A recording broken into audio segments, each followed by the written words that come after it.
Welcome back, and thanks for joining me for another worm episode. Today I am beginning with my newly restarted regular totes. And this is the material after about 2 to 3 weeks of migrating the worms. The worms seem very happy. They're all throughout the bin. And I don't have a lot of worm trails along the side. One thing I'm very cautious of is whether I have worm trails because it shows that they might be unhappy. But in both bins, the worms are pretty much staying in the soil except for that one worm over there to the right. But otherwise, these bins look okay. I am not going to feed them right now. I'm going to let them finish up with what was coming from the bait trays. And moving over to the Vermicomposting totes. Now with these recently being restarted, they are doing very well. From first appearances with this material, where the bubble wrap was, it was still holding the moisture, and where the bubble wrap wasn't, it was a bit drier.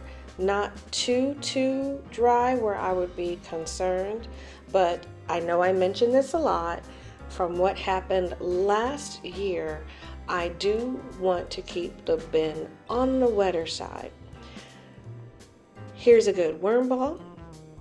You can still see the apple that I left in there, but the worms are all congregated around the food, which is great. It means they're moving throughout the material, so I'm just gonna leave them there. But I am going to add some water to the bin, and again, I was lazy. I don't have my spray can, so it's my watering bin. But I'm still building up the material in these totes. So I'm gonna add some more cardboard, water this down, feed the bin, add a little more cardboard and a little more water.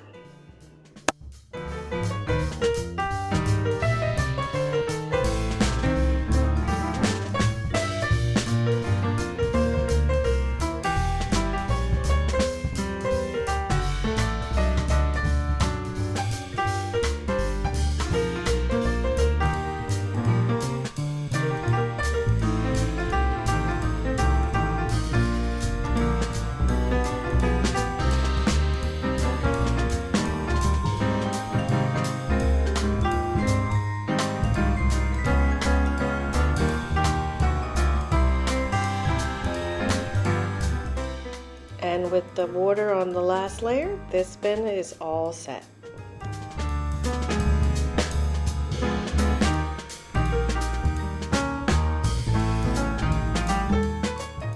Moving on to my second Vermicomposting tote.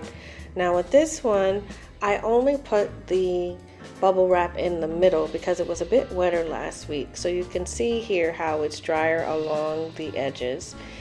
In both the totes, there weren't a lot of worms on the bubble wrap either, which means that they are happy with the conditions that is in the bin. But here I am going to go where I think the worms will be, and there are a ton of worms congregated right here. Here's half of the worm ball that I was able to get because there were just too many for my hands to hold, but they were all around the leftovers of the food. So I'm going to do the same thing with adding more cardboard, except in this bin I'm going to keep it to one side, the side where I'm going to feed this week, just to see if it differs in the moisture content the following week between having added cardboard all over and just where the food was. The food that they're getting is squash, so it does have quite a high moisture content, but I'm going to just do the same. Feed it, give it the grit, give it a little cardboard, and then water it down, and it'll be all set to go.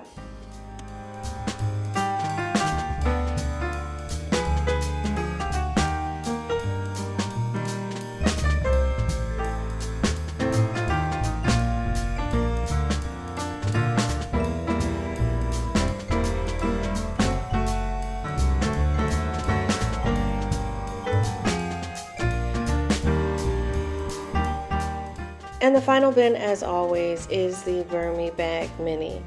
Now the level of material in the Mini has greatly reduced, And there are quite a bit of worms at the top. I expect there to be more worms at the top in this one than the other, but the material has been reduced because I did harvest.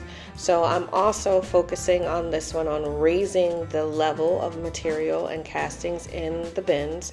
Really, all my bins are now working towards raising the material, as they all have been recently restarted.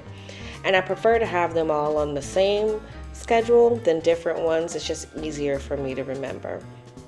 But as I turn over the mixture, I am noting that there are a lot of worms towards the top, and here's a worm ball from this one.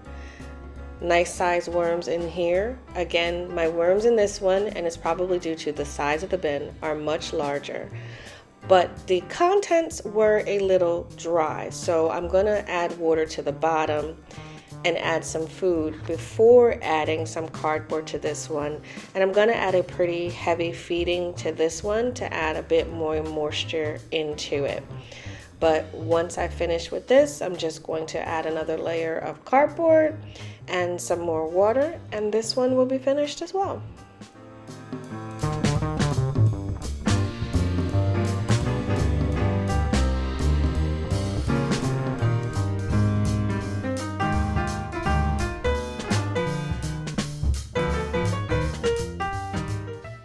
So even after a few weeks of trying to dry these castings out, they still really didn't get anywhere, and I wanted to go ahead and sift them.